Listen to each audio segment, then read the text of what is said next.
अस्सलाम वालेकुम। मैंने गुरु आज क्लास 5th डेट तो पता आज 9 जून सब्जेक्ट कश्मीरी आज लिखो 5th क्लास वाहिद तो जमा पूर पे थो गुबलो ख्याल योकुन वाहिद तो जमा पार थो ख्याल वाहिद गो अख जमा गई ज पार थो ध्यान इथे पे अल अल कुल कुल कट कट गब गपि गाव गव सर सर कूर कोर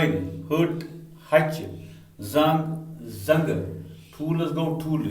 मोज माज मास मास गर गर दुश्मनस गो दुश्मन रात रच मोत मत लूर लोर मस्जिद मस्जिद दज दज नम नमस गो नमय नस नस्त नर नर वज वाज बोय बय पप पफ पप पफ गगुर गगरे कथ